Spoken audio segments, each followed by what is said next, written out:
하늘 아래 같은 땅을 밟고 산다 하여 모두가 같은 사람인 것은 아니었다. 어떤 이는 비단 위에서 꿈을 꾸고 어떤 이는 흙바닥 위에서 뼈를 깎으며 살아간다. 나 춘덕은 그 후자의 삶을 살았다. 10살의 어린 나이에 부모의 손에 이끌려 들어온 이곳 양반가.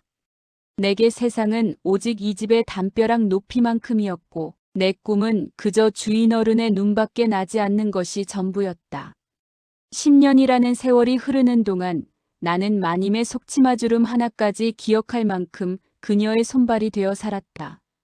하지만 그 10년의 충성은 한순간에 날카로운 바람 앞에 등불처럼 꺼지고 말았다. 사건은 예고 없이 찾아왔다. 아니, 어쩌면 오랫동안 골마 터질 준비를 하고 있었는지도 모른다. 마님의 아끼는 비녀가 사라졌다. 순금으로 만들어진 끝에 봉황의 날개가 정교하게 조각된 그 비녀는 마님이 장날이면 을에 꽂고 나가던 자부심의 상징이었다. 그날 아침 화장대 위에 놓여 있어야 할 비녀가 감쪽같이 사라진 것을 발견한 마님의 비명소리는 이 집의 평화를 산산조각 내었다. 누구냐? 내 방에 드나든 자가 누구냐? 마님의 노기는 하늘을 찔렀고 집안의 모든 종들이 앞마당에 불려나갔다. 나는 평소와 다름없이 방을 쓸고 닦았을 뿐인데 왜인지 모를 불안감이 등줄기를 타고 흘렀다. 그 순간 평소 나와 잦은 갈등을 빚던 하인 복수가 내 곁을 스치며 비릿한 미소를 지었다. 그는 나보다 늦게 들어왔으나 주인 어른의 총애를 받기 위해 온갖 아첨을 일삼던 자였다. 그리고 그는 입을 열었다. 마님, 어젯밤 늦은 시각에 춘덕이가 마님 방 근처에서 서성이는 것을 보았습니다. 손에 무언가를 꽉 쥔 채로 말입니다. 거짓이었다. 뻔뻔스러운 거짓말이 내 심장을 난도질했다. 나는 아니라고, 나는 결코 그런 짓을 하지 않았다고 외치려 했다. 하지만 내 목소리는 터져나오지 않았다. 마님의 눈동자는 이미 나를 범인으로 낙인 찍은 뒤였다. 그 눈빛에는 의심이 아닌 확신이 서려 있었다. 평소 나를 아껴주던 마님이었지만 자신의 비녀 앞에서는 하찮은 종년의 인격 따위는 안중에도 없었다. 내년이 감히 10년을 키워준 은혜를 이런 식으로 갚느냐. 마님의 손이 올라왔고 따귀가 내 뺨을 후려쳤다. 귓가에서 이명소리가 들리고 입안에서 비릿한 피냄새가 났다. 해명할 기회조차 주어지지 않았다. 복수는 재빨리 내 방으로 달려가더니 방구석에 숨겨두었던 낡은 집신장 밑에서 그 비녀를 찾아내어 돌아왔다. 물론 그것은 복수가 미리 그곳에 가져다 놓은 것이 분명했다. 내 눈앞에서 펼쳐지는 광경이 꿈인지 생시인지 분간할 수 없었다. 나는 억울함에 몸을 떨었지만 주변의 하인들은 모두 고개를 돌리고 나를 외면했다. 억울함은 곧 분노로 바뀌었다가 이내 걷잡을 수 없는 무력감으로 침전했다. 이 집에서 나의 10년은 아무런 가치가 없었다. 내가 흘렸던 땀방울, 주인님 가족의 수발을 들며 보냈던 수많은 밤, 마님의 머리를 빗겨주며 나누었던 소소한 대화들, 그 모든 것이 비녀 하나보다 못한 것이었다. 나는 도둑이 되었다. 순식간에 낙인이 찍혔다. 주인 어른의 불호령이 떨어졌다. 당장 이 집에서 끌어내라. 다시는 내 눈앞에 띄지 않게 해라. 매질이 시작되었다. 곤장은 엉덩이를 갈랐고 내 비명은 마당에 가득 찼다.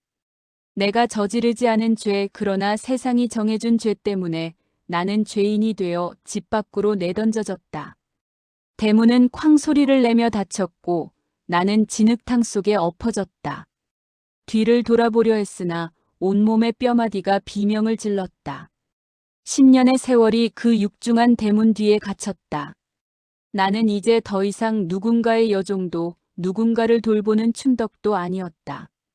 그저 세상에서 가장 비천한 도둑년 춘덕으로 다시 태어난 것이다. 길가에 흩어진 내 보따리에는 해진 옷까지, 몇 점과 10년 전 집을 떠날 때 가져왔던 낡은 머리끈 하나가 전부였다. 비가 오려는지 하늘이 무겁게 가라앉았다. 내가 가진 것은 아무것도 없었다. 억울함은 분노가 되어 가슴을 치고 그 분노는 다시 차가운 무력감이 되어 전신을 휘감았다. 안녕하세요. 무림강호를 찾아주셔서 감사합니다. 본격적으로 이야기 시작 전에 구독과 좋아요 부탁드릴게요. 구독과 좋아요는 좋은 영상을 만드는데 큰 힘이 됩니다. 즐거운 시청 되시길 바라며 항상 건강과 행운이 함께 하시길 기원드리겠습니다. 감사합니다. 나는 그렇게 평생을 바친 내 삶의 터전에서 죽은 목숨이나 다름없는 신세가 되어 쫓겨났다. 내일 무엇을 먹을지 어디서 잘지조차 알 수 없는 그저 버려진 짐짝과 다름없는 존재가 되어 세상이라는 거대한 어둠 속으로 내던져진 것이다. 이제야 비로소 깨달았다. 내가 믿었던 주인이라는 사람들, 내가 지켜왔던 이 집이라는 울타리는 나의 생명을 조금도 보호해주지 않는다는 사실을. 나라는 존재는 처음부터 이 집의 주인이 아닌 그저 쓰고 버리는 소모품에 불과했다는 사실을 말이다. 억울함이 눈물이 되어 진흙에 스며들었다. 하지만 그 눈물조차 사치였다. 살아남아야 했다. 어떻게든 이 모욕을 견디고 세상이 내게 무엇을 하려는지 지켜봐야 했다. 그러나 그 당시에 나는 그저 길바닥에 널브러진 짐승보다 못한 존재였을 뿐이었다. 비가 내리기 시작했다. 내 삶의 첫 번째 장이 그렇게 처참하게 닫히고 있었다. 대문 밖으로 내던져진 몸뚱이는 한동안 움직일 줄 몰랐다.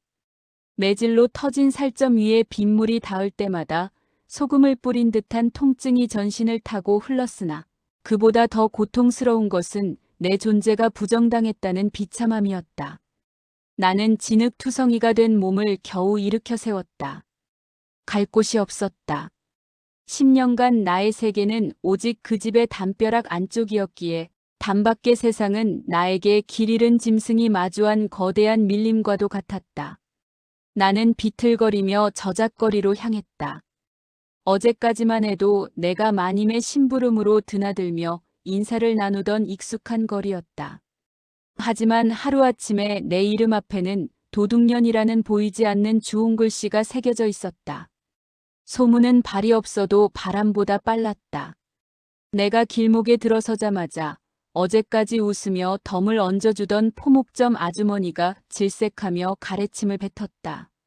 아이고, 저기 저 도둑년 오네. 얘들아, 부정탄다. 어서 문 닫아라. 그 목소리는 칼날이 되어 내 가슴을 뱉다. 억울하다고 나는 비녀의 손도 대지 않았다고 소리치고 싶었지만 갈라진 목소리는 목구멍 안에서 피냄새와 섞여 맴돌 뿐이었다. 사람들의 시선은 이제 따뜻한 이웃의 눈길이 아니었다. 그것은 오물을 바라보는 혐오였고 전염병 환자를 피하는 공포였다. 한때 나를 춘덕아라며 다정하게 부르던 이들이 이제는 나를 사람이 아닌 그저 치워야 할 쓰레기 취급을 하고 있었다. 하루가 지나고 이틀이 지났다. 뱃속에서는 천둥 소리가 났고 눈앞은 수시로 노랗게 변했다. 굶주림이라는 놈은 인간의 존엄을 가장 먼저 갉아먹는다. 처음에는 억울해서 눈물이 났지만 이제는 배가 고파서 눈물이 났다. 나는 구걸이라도 해야 했다. 길가에서 노점상을 하는 할멈에게 다가가 떨리는 손을 내밀었다. 할머니, 제발, 한 입만. 며칠을 굶었습니다. 할멈은 내가 누구인지 잘 아는 사람이었다. 내가 마님을 모시고 올 때마다 고맙다며 내 손을 잡아주던 이였다. 그러나 그녀의 눈에 비친 나는 더 이상 예전의 춘덕이 아니었다. 그녀는 내 손을 거칠게 뿌리치며 몽둥이를 들었다. 어디서 도둑년이 남의 장사를 망치려 들어. 썩 꺼지지 못해? 내년 때문에 오늘 손님이 하나도 없잖느냐. 몽둥이가 어깨를 강타했다. 나는 바닥에 나동그라졌다. 그 순간 내 옆을 지나가던 양반집 아이가 멈춰섰다. 아이의 손에는 김이 모락모락 나는 하얀 주먹밥이 들려 있었다. 그 냄새가 너무도 향긋해서 나는 나도 모르게 그 아이의 옷자락을 붙잡으려 했다. 하지만 아이는 소스라치게 놀라며 뒤로 물러났다. 엄마, 저 더러운 년이 내 옷 만졌어. 냄새나. 아이의 어머니는 황급히 아이를 끌어당기며 내 얼굴에 대고 소리를 질렀다. 어디서 천한 것이 귀한 자식 몸에 손을 대. 에이, 퇴. 재수 없으려니. 그녀가 뱉은 침이 내 뺨을 타고 흘러내렸다. 아이는 엄마의 손을 잡고 가면서 내가 보라는 듯 주먹밥을 바닥에 던져버렸다. 더러운 년이나 먹어라. 바닥에 떨어진 흙투성이가 된 주먹밥. 한때는 나도 정갈한 음식을 차리던 사람이었다. 마님의 상에 오를 음식을 정성껏 준비하고 남은 음식을 동료들과 나누며 사람답게 웃던 시절이 있었다. 하지만 지금 내 앞에는 흙먼지가 묻은 밥 덩어리가 굴러다니고 있었다. 나는 그것을 차마 집어들지 못했다. 아니, 집어들어서는 안 된다고 내 마지막 자존심이 비명을 지르고 있었다. 하지만 신체는 정신보다 비겁했다. 내 손은 이미 그 흙 묻은 밥을 향해 기어가고 있었다. 눈물이 밥 위로 떨어졌다. 흙과 침 그리고 눈물이 섞인 그 비참한 덩어리를 입에 넣었을 때 나는 깨달았다. 이제 나에게 자존감이나 명예 같은 단어는 사치라는 것을. 나는 이제 사람이 아니었다.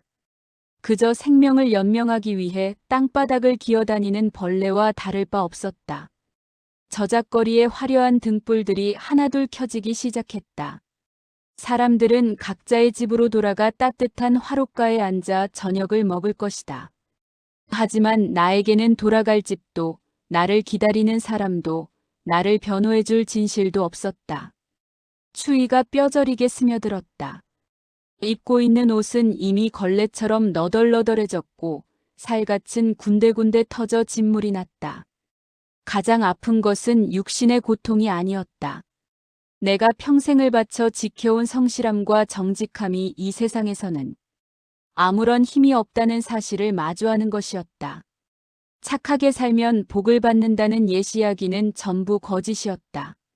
세상은 강한 자의 편이었고 가진 자의 목소리만 들었다. 나처럼 가진 것 없고 이름 없는 여종은 누군가의 기분 하나에 인생이 통째로 쓰레기통에 처박힐 수 있는 존재였다. 비가 다시 내리기 시작했다. 차가운 빗방울이 내 머리칼을 적시고 상처난 어깨를 때렸다. 나는 더 이상 걷지 못하고 어느 집 처마 밑에 웅크리고 앉았다. 지나가는 사람들의 발길질을 피하며 개 짖는 소리에 몸을 떨며 그렇게 나는 추락하고 있었다. 어둠이 깊어갈수록 내 의식도 점점 희미해졌다. 차라리 이대로 잠들어서 깨어나지 않았으면. 그것이 그날 밤 내가 할 수 있는 유일한 기도였다. 인간으로서의 삶이 끝났음을, 그리고 이제는 짐승의 시간만이 남았음을 예감하며 나는 차가운 바닥 위로 쓰러져 갔다. 나의 추락은 끝이 보이지 않았고 바닥은 생각보다 훨씬 더 깊고 차가웠다. 내가 알던 세상은 죽었고 나는 그 세상의 무덤가에 버려진 가여운 너귀였다. 하늘이 무너져 내리는 듯한 폭우였다. 차가운 빗줄기는 사정없이 쏟아져 내리며 길바닥의 오물들을 씻어내고 있었지만 내 몸에 묻은 도둑놈이라는 나귀는 씻어내주지 못했다. 사흘, 아니 나흘이었을까. 뱃속의 장기들이 서로를 갉아먹는 듯한 극심한 복통은 어느덧 무감각한 냉기로 변해 있었다. 이제 내 몸은 내 것이 아니었다. 손가락 하나 까딱할 힘조차 남지 않았고 시야는 마치 안개 낀 새벽녘처럼 흐릿하게 전멸하고 있었다. 나는 어느 이름 모를 대가집에 허물어져가는 담벼락 아래 진흙탕 속에 쓰러져 있었다. 뺨에 닿는 흙의 감촉이 차라리 다정하게 느껴질 정도로 세상은 나에게 잔인했다. 지나가는 사람들의 발소리가 들릴 때마다 나는 마지막 본능으로 몸을 웅크렸다. 혹여나 또 발길질이 날아올까봐 혹은 죽어가는 짐승을 치우듯 나를 어디론가 던져버릴까봐 두려웠다. 하지만 이내 그 두려움마저 사치라는 것을 깨달았다. 이제 나는 사람들의 눈에조차 띄지 않는 길가의 돌덩이 같은 존재가 되어 있었기 때문이다. 살았나? 아니면 죽었나? 어디선가 낮고 거친 목소리가 들려왔다. 갈에 끓는 듯한 소리, 사람의 것이라기엔 너무나 탁하고 무거운 음성이었다. 나는 감기려던 눈을 간신히 치켜떴다. 빗물에 씻겨 내려가는 시야 사이로 검은 그림자 세 개가 나를 에워싸고 있었다. 지독한 악취가 코끝을 찔렀다. 그것은 썩은 음식물과 오물, 그리고 오랫동안 씻지 못한 인간의 살냄새가 뒤섞인 생존의 밑바닥에서만 풍기는 악취였다. 쯧쯧, 아직 숨은 붙어있네. 눈꺼풀이 파르르 떨리는 걸 보니 말이야. 또 다른 목소리가 들렸다. 누더기를 기워 입은 듯한 그들의 형체는 인간이라기보다는 어둠 속에서 기어나온 괴물들 같았다. 그들은 나를 둘러싸고 마치 장터의 물건을 품평하듯 쳐다보고 있었다. 나는 소리내어 도움을 청하려 했으나 갈라진 목을 타고 나온 것은 바람 빠지는 소리뿐이었다. 차라리 죽여주세요. 마음속으로 외쳤다. 이렇게 비참하게 사느니 이 비정한 세상을 등지는 것이 나을 것 같았다. 그중 키가 크고 어깨가 구부정한 사내가 다가와 더러운 손가락으로 내 어깨를 툭툭 건드렸다. 상처난 부위에 닿는 그의 손길에 자지러지는 고통이 느껴졌지만 나는 비명조차 지를 수 없었다. 이보게, 이 계집. 비녀 도둑질하다 쫓겨난 그 여종 아니야? 저잣거리에 소문이 파다하던데. 맞네, 맞아. 저 고운 얼굴이 이 지경이 됐으니 몰라볼 뻔했군. 양반가에서 귀하게 대접받다 쫓겨났으니 오죽하겠나. 우리 같은 놈들이나 흙바닥이 집이지 저런 것들은 하루도 못 버티고 죽는 법이야. 그들의 대화는 무심하고도 냉소적이었다. 나를 동정하는 이는 아무도 없었다. 그들에게 나는 그저 오늘 밤 비를 피해 누워있을 자리를 차지하고 있는 거추장스러운 방해물일 뿐이었다. 한 사내가 내 보따리를 뒤지기 시작했다. 하지만 그 안에는 10년 된 머리끝 말고는 아무것도 없었다. 사내는 퇴하고 침을 뱉으며 보따리를 진흙탕 속으로 던져버렸다. 가진 것도 쥐뿔없네. 그냥 놔두고 가세. 밤새 비 맞으면 알아서 저 세상 갈 팔자구먼. 그들이 돌아서려던 찰나 가장 뒤에 서 있던 눈매가 매서운 노인 하나가 멈춰섰다. 그는 빗속에서 가만히 나를 응시했다. 죽어가는 나의 눈동자 속에서 무엇을 보았을까? 억울함이었을까? 아니면 꺼져가는 생명의 마지막 불꽃이었을까? 노인은 한참을 서 있다가 툭 내뱉었다. 살려서 뭐하게? 쓸모도 없는 목숨인데. 동료들이 낄낄거리며 웃었다. 노인은 다시 말을 이었다. 그래도 숨은 쉬지 않느냐. 일단 데려가 보지 뭐. 시체 치우는 것보다야 살아있는 놈 끌고 가는 게 공덕이라도 쌓는 일 아니겠어? 그 말이 떨어지기가 무섭게 장정둘이 내 팔다리를 짐짝 들듯 들어올렸다. 내 몸은 허공에 매달려 흔들렸다. 10년간 정절과 도리를 생명처럼 여기며 살아온 나였다. 남자의 손만 닿아도 얼굴을 붉히던 처녀였다. 하지만 지금 나는 이름도 모르는 거지들의 손에 들려 짐승보다 못한 몰골로 어디론가 끌려가고 있었다. 머리가 아래로 처지며 빗물이 콧구멍과 입안으로 들어왔다. 숨이 막혔지만 저항할 수 없었다. 나는 눈을 감았다. 이곳이 지옥의 입구인지 아니면 또 다른 생지옥의 시작인지 알 수 없었다. 확실한 것은 이제 내가 알던 춘덕의 세상은 완전히 끝이 났다는 사실이었다. 양반가의 단정한 여종, 예절 바르고 성실했던 춘덕은 이 빗속에서 죽었다. 우리를 스쳐 지나가는 사람들은 거지들이 죽어가는 여자를 들고 가는 것을 보고도 못 본 척 고개를 돌렸다. 오히려 그 비릿한 악취가 옮을까봐 코를 막고 걸음을 재촉할 뿐이었다.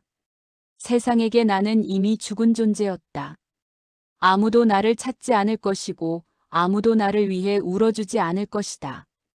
어둠이 짙게 깔린 만월터 입구에 다다랐을 때 나는 정신을 잃어갔다. 지독한 악취가 점점 더 진해졌고 수십 명의 인간들이 내뱉는 뜨겁고 탁한 숨결이 피부에 닿았다. 그것은 문명의 바깥, 법도와 예의가 사라진 곳, 오직 생존의 본능만이 꿈틀대는 지하세계의 문이었다. 자, 여기 빈 가마니 위에 던져둬라. 내일 아침에 눈 뜨면 산 것이고 아니면 내다버리면 그만이다. 차가운 흙바닥이 아닌 누군가 쓰고 버린 축축한 가마니 위로 내 몸이 떨어졌다. 그것이 내가 닿은 인생의 최저점, 바닥이었다. 더 이상 내려갈 곳도 없는 인간으로서의 존엄이 완전히 거세된 곳. 나는 그곳에서 짐승처럼 웅크린 채 끊어질 듯 이어지는 숨을 간신히 붙잡고 있었다. 밖에는 여전히 비가 내리고 있었다. 내 10년의 세월을 비웃듯 내 억울한 누명을 비웃듯 대지를 때리는 빗소리만이 만월터의 정막을 채우고 있었다. 나는 그렇게 거지들의 소굴에서 이름 없는 고깃덩어리로 첫날 밤을 맞이했다. 정신을 차렸을 때 가장 먼저 느껴진 것은 코를 찌르는 지독한 악취와 눅눅한 공기였다. 그것은 썩은 가마니 냄새와 사람의 땀, 그리고 오랫동안 씻지 못한 살덩이들이 뿜어내는 기분 나쁜 열기가 뒤섞인 냄새였다. 나는 간신히 눈을 떴다. 머리 위로는 석가래 대신 덧댄 낡은 가마니 조각들과 구멍난 지붕 사이로 스며드는 희미한 빗줄기가 보였다. 이곳은 집이 아니었다. 인간이 살 수 있는 곳이라기엔 너무나 처참하고 기괴한 버려진 자들의 무덤 같은 소굴, 만월터였다. 몸을 일으키려 하자 전신이 비명을 질렀다. 매질로 터진 등 부위는 축축한 가마니에 달라붙어 있었고 조금만 움직여도 살점이 뜯겨나가는 듯한 통증이 밀려왔다. 나는 신음을 참으며 주변을 둘러보았다. 어둠 속에서 수많은 눈동자가 나를 주시하고 있었다. 누군가는 낄낄거리며 비웃고 누군가는 무심하게 이잡기에 열중하고 있었으며 또 누군가는 짐승처럼 으르렁대며 자기 자리를 지키고 있었다. 어이, 죽은 줄 알았더니 용케 깨어났네. 어젯밤 나를 들고 왔던 장정 중 하나가 낄낄거리며 다가왔다. 그는 때저른 누더기를 걸치고 있었는데 그 모습이 너무나 낯설고 두려워 나는 본능적으로 몸을 웅크렸다. 불과 며칠 전까지만 해도 나는 정갈한 옷을 입고 마님의 수발을 들며 예의를 갖춘 사람들 속에서 살았다. 하지만 지금 내 눈앞에 있는 존재들은 내가 평생 단 한 번도 마주해 본 적 없는 세상의 규칙 밖으로 밀려난 거지들이었다. 이곳 만월터는 소란과 무질서 그 자체였다. 어디선가 아이의 자지러지는 울음소리가 들려왔고 한쪽에서는 밥 한 덩이를 두고 성인 사내들이 개처럼 엉겨붙어 싸우고 있었다. 욕설은 그들의 일상 언어였고 폭력은 서열을 정하는 유일한 도구였다. 10년간 양반가에서 배운 도덕과 법도는 이곳에서 아무런 힘이 없었다. 오히려 깨끗한 척, 고결한 척하는 내 태도는 그들의 먹잇감이 되기에 충분했다. 이봐, 계집. 여긴 공짜로 눕는 자리가 아니야. 살려줬으면 값어치를 해야지. 한 노파가 다가와 내 보따리를 다시 한번 걷어찼다. 보따리는 이미 진흙 범벅이 되어 형체를 알아볼 수 없었다. 나는 떨리는 목소리로 겨우 입을 뗐다. 저는 도둑이 아닙니다. 누명을 쓴 것뿐입니다. 하지만 내 말은 공허한 메아리가 되어 돌아올 뿐이었다. 노파는 비릿한 웃음을 지으며 내 얼굴 앞에 바짝 다가왔다. 도둑이든 아니든 그게 무슨 상관이야. 여기 있는 놈들 중에 사연 없는 놈 하나라도 있는 줄 알아? 억울하면 나가 죽던가 아니면 저기 구석에 처박혀서 숨만 쉬고 살던가. 노파의 입에서는 썩은 이끼 같은 냄새가 났다. 나는 고개를 돌렸다. 이곳의 공기는 무거웠고 희망이라는 단어는 먼지보다도 가벼웠다. 거지들은 나를 춘덕이라는 이름 대신 그 도둑년 혹은 양반집 물 빠진 고기라고 불렀다. 그들에게 나는 연민의 대상이 아니라 그들의 비참한 삶을 잠시나마 잊게 해줄 구경거리에 불과했다. 점심때가 되자 소굴안은 더욱 살벌해졌다. 누군가 어디서 얻어왔는지 모를 누런 죽통을 들고 들어오자 수십 명의 거지가 떼거리로 몰려들었다. 서로를 밀치고 핥히고 심지어는 바닥에 떨어진 죽을 하차먹는 그들의 모습은 인간이라기보다 굶주린 늑대 무리에 가까웠다. 나는 그 광경에 구역질이 났다. 배에서는 당장이라도 끊어질 듯한 진통이 느껴졌지만 저 아수라장 속으로 들어갈 엄두가 나지 않았다. 왜 양반집 밥만 먹던 입이라 이건 못 먹겠어? 나를 데려온 노인이 구석에서 곰방대를 물고 나를 쳐다보았다. 그의 눈빛은 차가웠다. 그는 나에게 다가오지도 밥을 권하지도 않았다. 그저 관찰할 뿐이었다. 나는 벽에 머리를 기대고 눈을 감았다. 이곳은 지옥이다. 아니, 지옥보다 더한 곳이다. 지옥에는 규칙이라도 있겠지만 이곳은 오직 강한 자가 약한 자의 것을 뺏고 비굴한 자가 강한 자의 발치를 하치며 연명하는 짐승의 소굴이었다. 나를 향한 경계심은 밤이 되어도 사라지지 않았다. 거지들은 자기들끼리 뭉쳐 잠을 자면서도 나에게는 가만히 한 장조차 내어주지 않았다. 나는 차가운 흙바닥 위에서 밤새 오한과 싸워야 했다. 밖에서는 늑대 울음소리가 들리고 소굴 안에서는 거지들의 거친 코골이와 잠꼬대가 뒤섞였다. 나는 생각했다. 이들은 왜 이렇게 사는 것일까? 왜 서로를 돕지 않고 서로를 뜯어먹으며 사는 것일까? 하지만 그 질문조차 사치였다. 당장 내일 아침에 눈을 떴을 때 내 몸이 식어있지 않기만을 바라는 것이 내가 할 수 있는 유일한 생각이었다. 나는 이곳에서 철저히 이방인이었고 가장 약한 고리였으며 모두의 경멸을 받는 존재였다. 만월터의 첫날 밤은 그렇게 길고도 잔혹했다. 낯선 세계가 주는 공포는 매질보다 아팠고 사람들의 차가운 시선은 빗물보다 시려웠다. 나는 어둠 속에서 내 손을 꼭 잡았다. 10년간 굳은 살이 박인 내 손. 이 손으로 나는 다시 일어설 수 있을까? 아니면 저들처럼 짐승이 되어 평생을 구걸하며 살아가게 될까? 빛 한 점 보이지 않는 어둠 속에서 나는 처음으로 내가 쫓겨난 그 양반집의 대문이 아닌 내 앞에 노인이 비참한 현실의 문을 어떻게 열어야 할지 고민하기 시작했다. 비록 지금은 바닥을 기고 있지만 이대로 죽을 수는 없다는 마지막 오기가 가슴 한구석에서 희미하게 꿈틀대고 있었다. 하지만 만월터의 거지들은 여전히 나를 비웃으며 내가 스스로 무너지기만을 기다리고 있었다. 만월터에서의 이틀째 아침은 고통스러운 기침 소리와 함께 시작되었습니다. 삭시는 여전히 무거웠고 텅 빈 속은 위액을 뱉어낼 힘조차 없었습니다. 그러나 육신의 고통보다 나를 더 괴롭힌 것은 여전히 내 목을 뻣뻣하게 세우고 있는 과거의 그림자였습니다. 나는 10년간 단정한 여종으로 살며 예절과 품위를 몸에 익혔습니다. 비록 신분은 낮았으나 저질스러운 욕설을 입에 담거나 바닥에 떨어진 음식을 주워 먹는 것을 수치로 아는 삶이었습니다.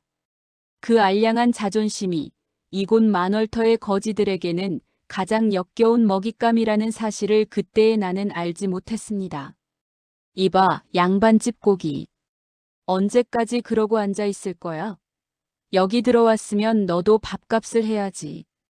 어제 나를 비웃던 장정, 칠복이라 불리는 사내가 내 앞으로 다가와 흑발을 들이밀었습니다. 그의 발에서는 지독한 분뇨 냄새가 났습니다. 나는 본능적으로 고개를 돌리며 코를 막았습니다. 나의 그 작은 몸짓 하나가 칠복의 심기를 건드렸습니다. 그는 비릿한 웃음을 지으며 내 머리채를 움켜쥐었습니다. 어허, 인연보게.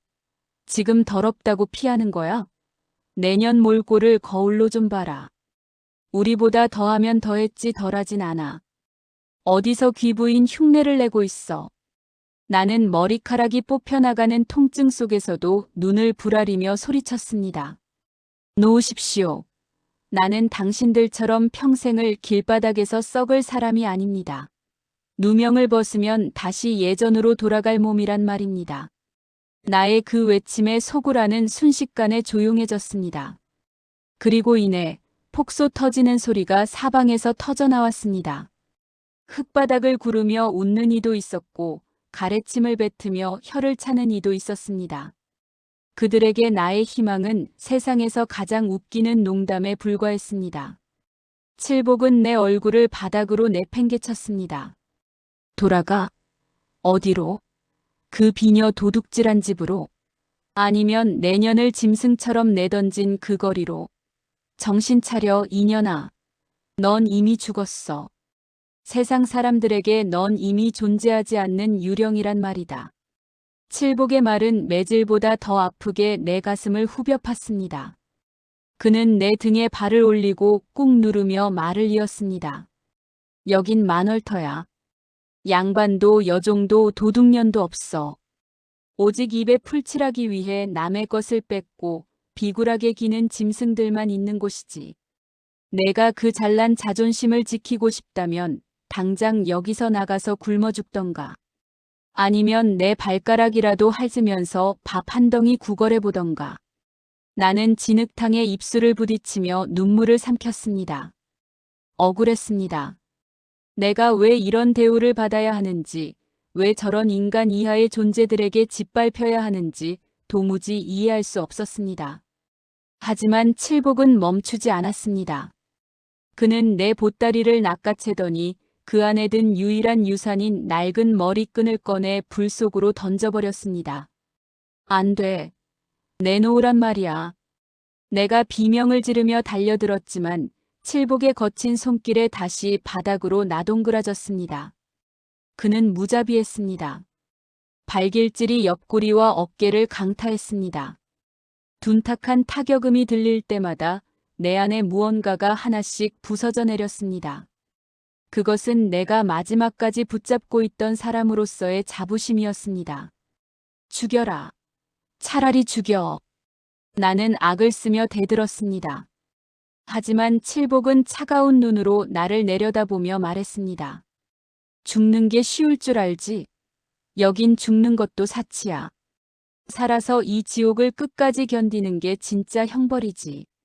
한참 동안 이어진 폭력 끝에 소굴에 우두머리 격인 노인이 나타나서야 매질은 멈췄습니다. 나는 만신창이가 된 채 구석에 처박혔습니다.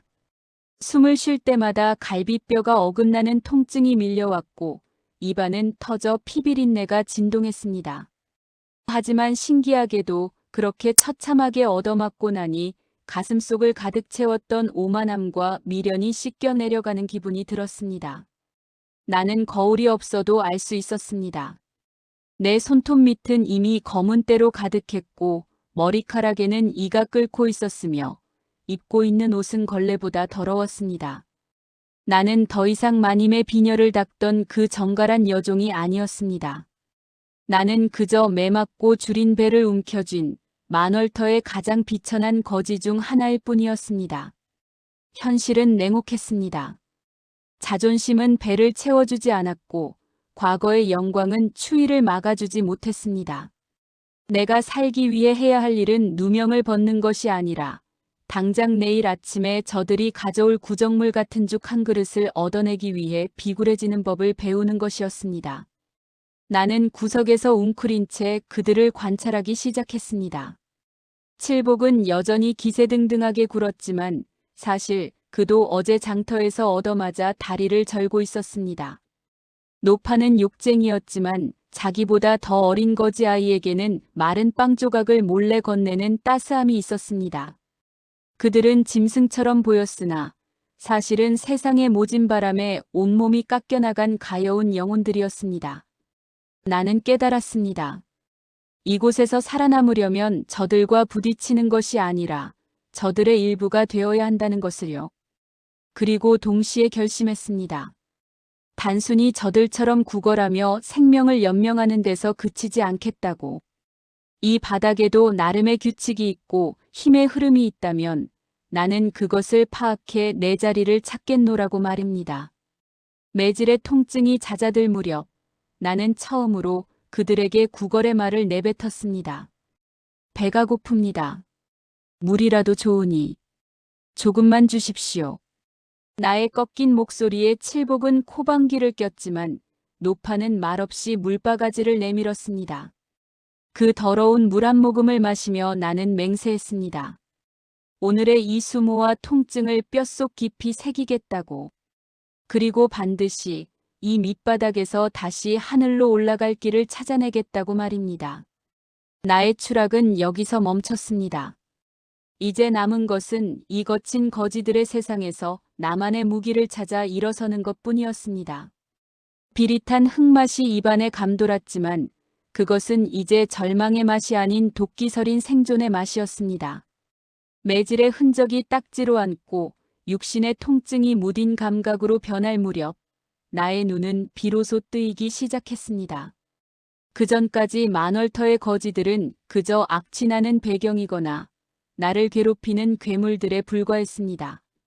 하지만 자존심이라는 껍데기를 벗겨내고 나니 그들의 기괴한 움직임 속에 숨겨진 놀라운 질서와 능력이 보이기 시작한 것입니다.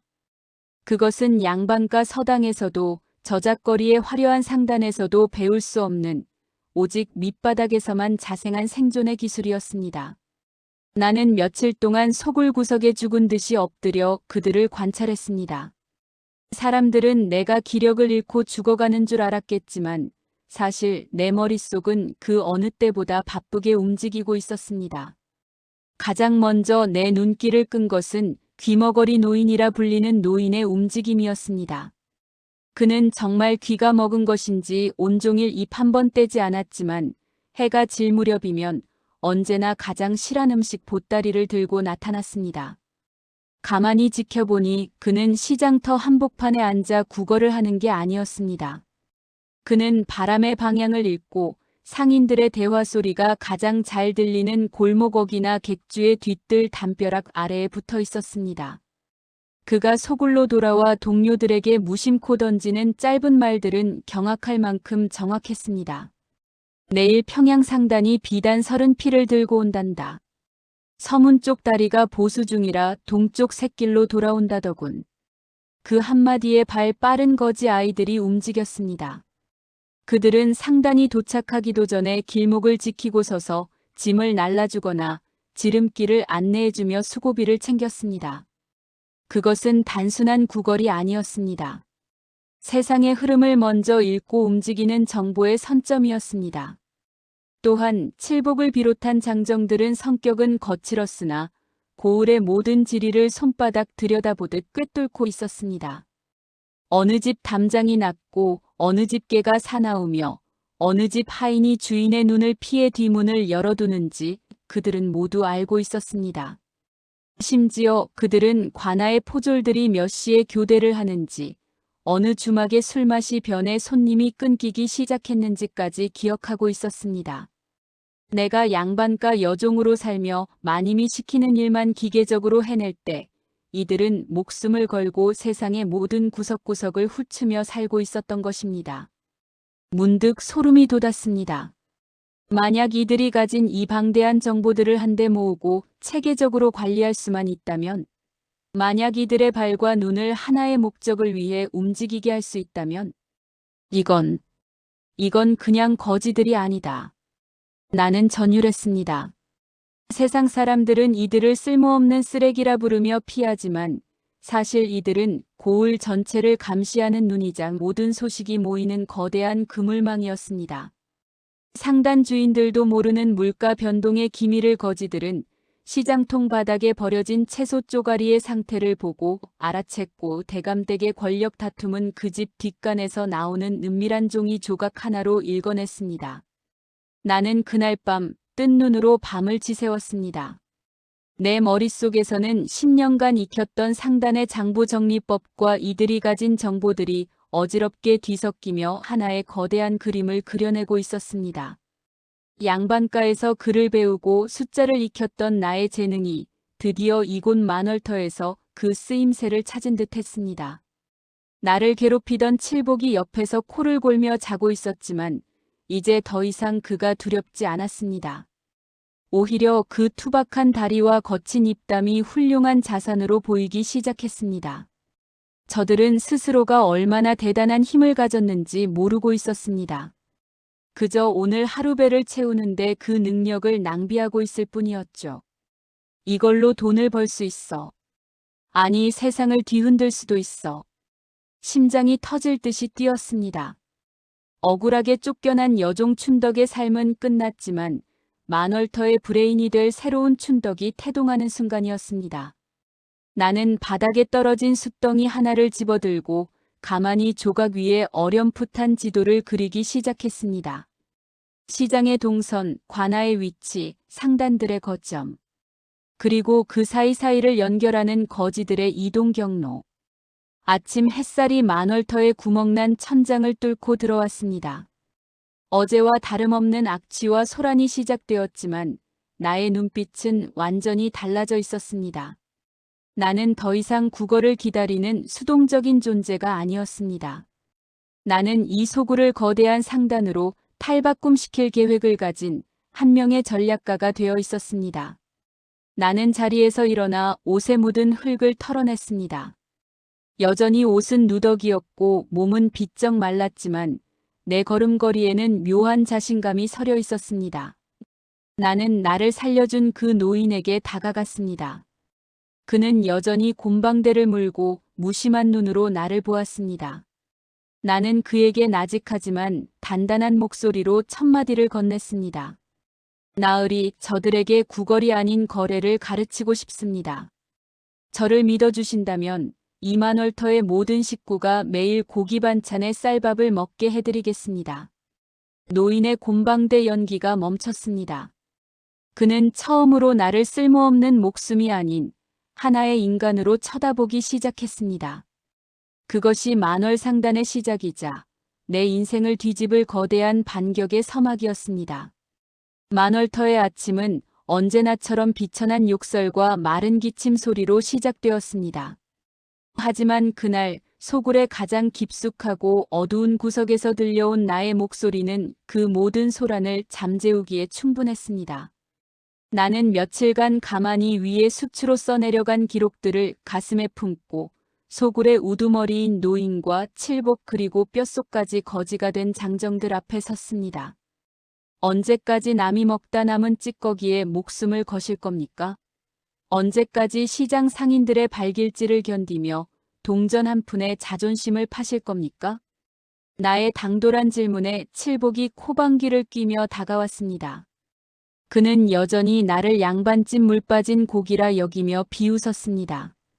인연이 매를 덜 맞았나 보군. 거지가 구걸 말고 할 게 뭐가 있어? 우리가 땅이라도 파서 곡식을 일구냐 아니면 등짐이라도 져서 돈을 버냐? 우린 버려진 놈들이야. 버려진 놈들은 버려진 대로 사는 게 순리라고. 칠복의 말에 주변 거지들이 동조하듯 낄낄거렸습니다. 하지만 나는 흔들리지 않았습니다. 오히려 그들의 눈을 하나하나 맞추며 더 크고 단단한 목소리로 말을 이었습니다. 우리는 버려진 것이 아니라 세상이 쓰지 못하는 보물을 쥐고 있는 겁니다. 여러분이 매일같이 듣고 보는 것들, 저작거리 상인들이 누구와 은밀히 만나는지, 어느 집 창고에 쌀이 넘치는지, 내일 어떤 물건이 귀해질지. 그 모든 정보가 바로 돈입니다. 나는 가슴속에서 종이 조각을 꺼내 펼쳤습니다. 거기엔 시장의 복잡한 동선과 상단들의 특징이 빼곡히 적혀 있었습니다. 10년간 양반가에서 어깨 너머로 배운 장부정리법이 빛을 발하는 순간이었습니다. 제가 제안하는 것은 세 가지입니다. 첫째는 정보를 파는 것입니다. 급하게 물건을 구하는 상인에게 물건이 있는 곳을 알려주고 중개료를 받는 것이죠. 둘째는 전달입니다. 관아의 눈을 피해야 하거나 비밀스럽게 움직여야 하는 물건을 우리 거지들의 망을 이용해 가장 안전하게 옮겨주는 겁니다. 셋째는 연결입니다. 서로의 이해관계가 맞지만 직접 만나기 껄끄러운 이들을 우리가 몰래 중개하는 것이지요. 나의 설명이 길어질수록 비웃던 이들의 표정이 묘하게 변해갔습니다. 노인은 곰방대를 입에서 떼고 내가 그린 지도를 유심히 살폈습니다. 그 지도는 단순히 길을 그린 것이 아니라 이 고을의 돈이 흐르는 혈맥을 짚어내고 있었습니다. 춘덕아, 내 말이 맞다 치자. 그런데 누가 거짓말을 믿고 돈을 주겠느냐? 상단 주인들이 우리 같은 놈들한테 귀중한 거래를 맡길 것 같아? 노인이 날카롭게 물었습니다. 처음엔 믿지 않겠지요. 그래서 우리는 증명부터 해야 합니다. 그들이 절실히 원하지만 얻지 못하는 작은 정보 하나부터 던져주는 겁니다. 그게 한 번 맞고 두 번 맞으면 그들은 우리를 찾지 않고선 배길 수 없게 될 겁니다. 거지가 장사를 하는 게 아닙니다. 우리가 시장 그 자체가 되는 겁니다. 하지만 거지들의 반응은 여전히 냉담했습니다. 거지가 무슨 장사냐, 양반집 종년이 헛바람이 들었다며 다시 자기들끼리 이잡기에 열중했습니다. 칠복은 내 지도를 발로 툭 치며 멸시했습니다.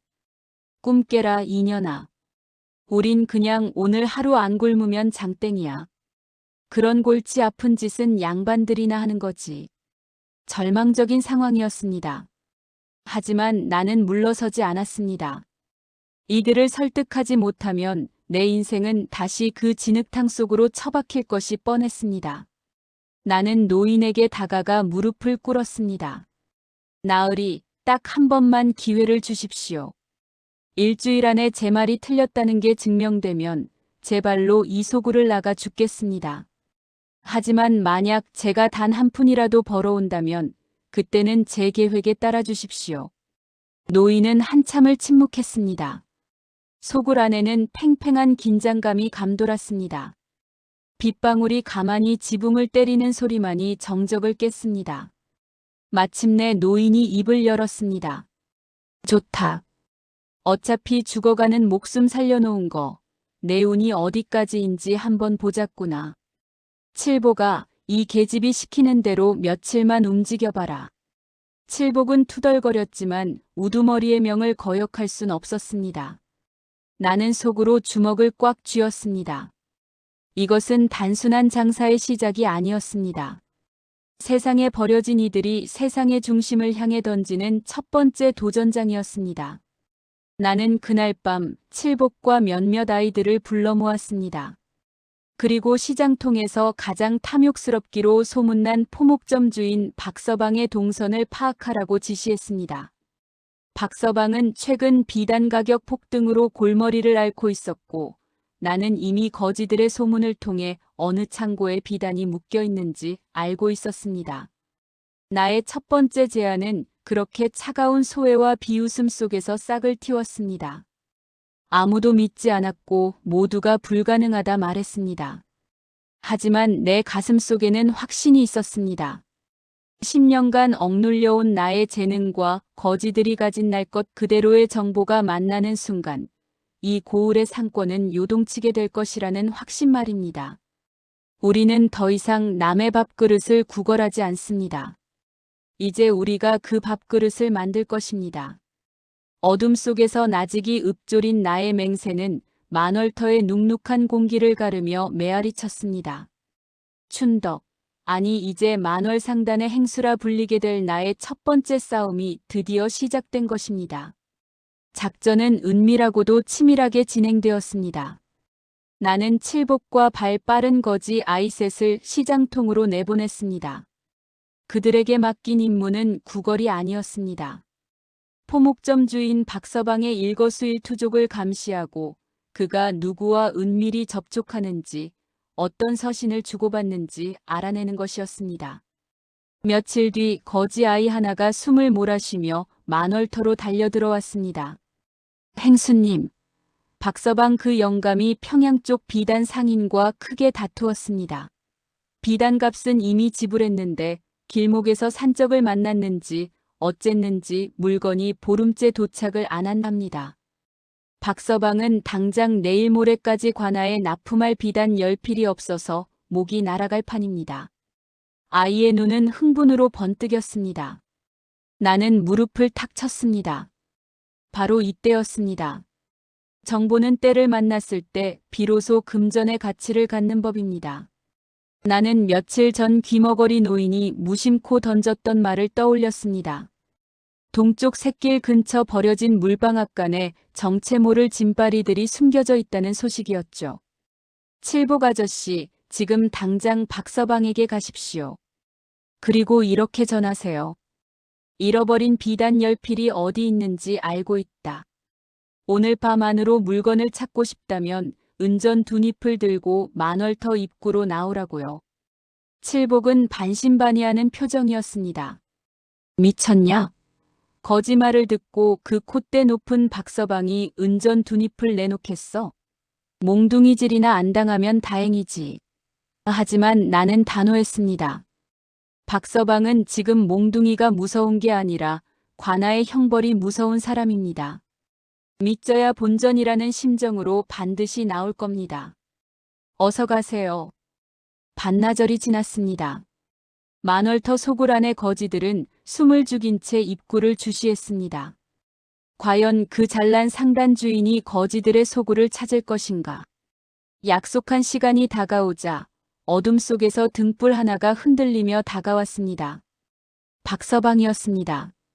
그는 코를 막고 인상을 찌푸리며 만월터 어귀에 나타났습니다. 이봐, 비단이 어디 있는지 안다는 놈이 누구냐? 나는 천천히 어둠 속에서 걸어나갔습니다. 비록 몸에는 누더기를 걸쳤으나 내 목소리만은 양반가의 안주인보다 당당했습니다. 접니다. 물건은 여기서 멀지 않은 동쪽 샛길 물방앗간 지하에 숨겨져 있습니다. 평양 상인이 산적을 만난 게 아니라 중간 배달꾼이 돈을 더 받으려고 빼돌린 것이더군요. 박서방의 눈이 커졌습니다. 그는 반신반의하며 하인들을 보냈고 한 시진도 지나지 않아 비단 상자를 실은 수레가 돌아오는 소리가 들렸습니다. 박서방의 얼굴에 안도와 경악이 교차했습니다. 그는 부들부들 떨리는 손으로 품 안에서 은전 두 잎을 꺼내 내밀었습니다. 내 평생 거지들에게 덕을 볼 줄은 몰랐구나. 여기 약속한 돈이다. 박서방이 떠난 뒤 소굴 안은 정적에 휩싸였습니다.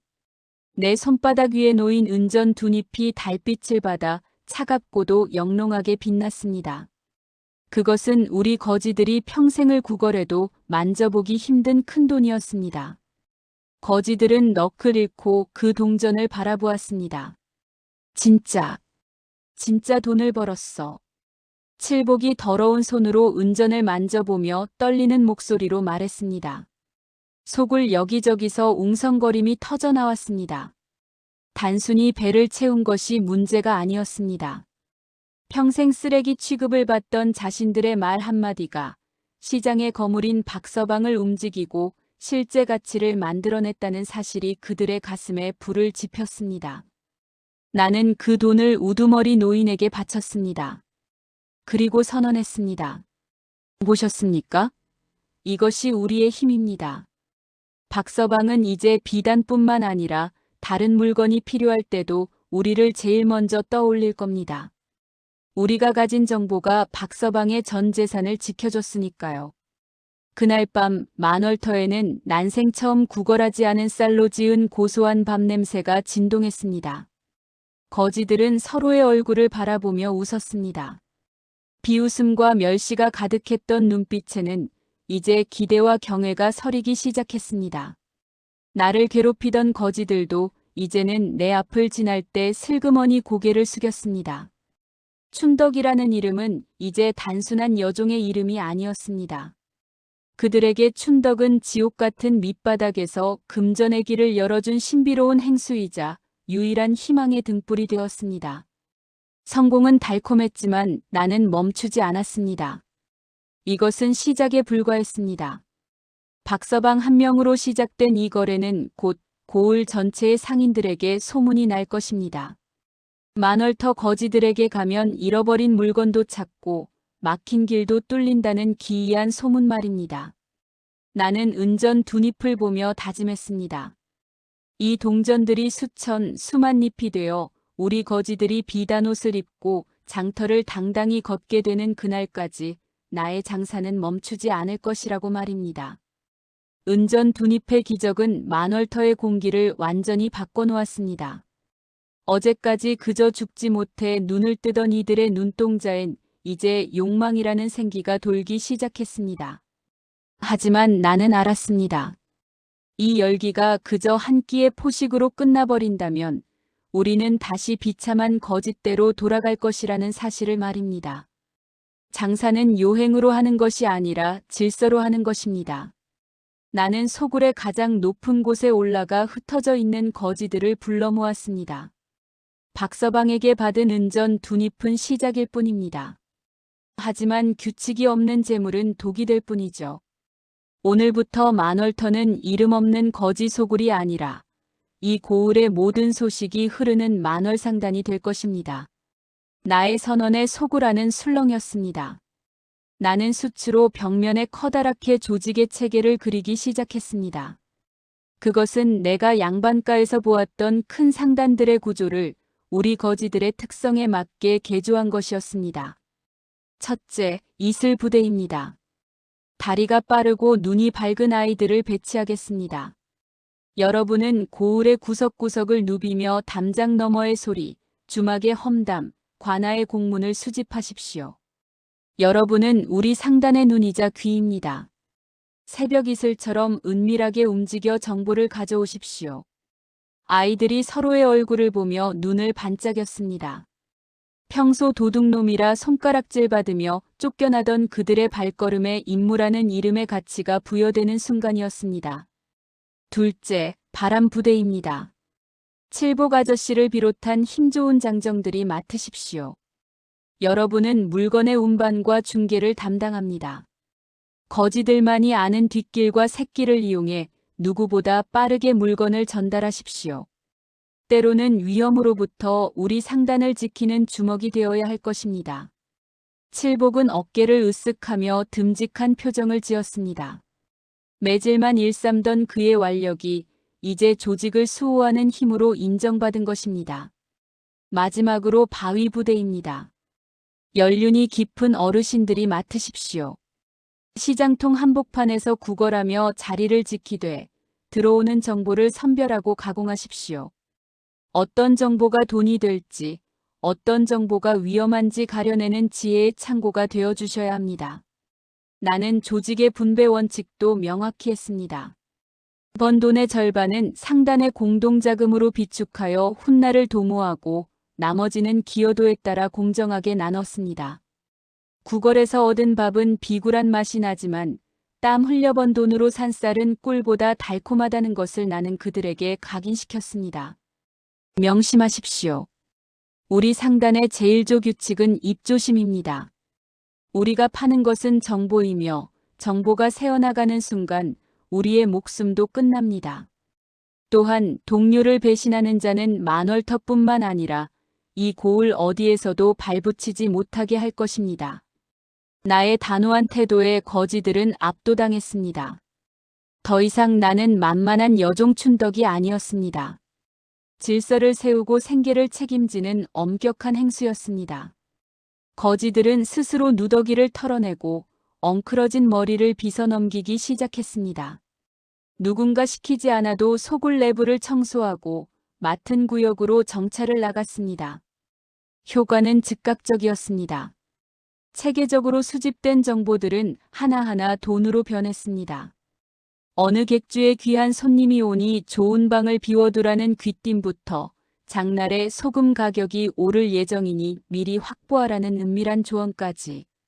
상인들은 처음엔 의구심을 가졌으나 만월상단의 정보가 단 한 번도 틀리지 않자 앞다투어 우리를 찾기 시작했습니다. 저작거리에는 기이한 소문이 돌기 시작했습니다. 거지들이 돈을 번다더라. 만월터에 귀신 같은 여자가 나타나 거지들을 상인으로 만들었다더라는 이야기가 담장 너머로 번져나갔습니다. 이제 상인들은 거지들을 보면 더러운 오물 피하듯 도망가는 것이 아니라 혹시나 돈이 될 정보를 들고 있지 않을까 싶어 슬그머니 떡 하나를 더 쥐어주었습니다. 나는 소굴 구석에 앉아 착실히 쌓여가는 공동 자금함을 보며 미소 지었습니다. 하지만 가슴 한편에는 폭풍전야와 같은 불안감이 남아 있었습니다. 세상은 결코 밑바닥 인생들의 성공을 곱게 보지 않습니다. 우리가 커질수록 기존의 시장을 쥐고 흔들던 거대 세력들의 칼날이 우리를 향할 것임을 나는 직감하고 있었습니다. 이제 시작이다. 진짜 싸움은 지금부터야. 나는 숫더미를 내려놓고 밖을 보았습니다. 만월터의 하늘은 여전히 흐렸지만 그 아래 모인 이들의 가슴 속에는 이제껏 본 적 없는 뜨거운 불꽃이 타오르고 있었습니다. 거지에서 상인으로, 버려진 자에서 선택받은 자로. 춘덕과 만월상단의 조직화는 그렇게 세상을 뒤집을 준비를 마쳤습니다. 호황이 깊어질수록 그림자도 짙어지는 법입니다. 만월상단의 이름이 저작거리의 은밀한 입소문을 타고 고을 전체로 퍼져나가자 그 기세를 시기 어린 눈으로 지켜보는 이들이 생겨났습니다.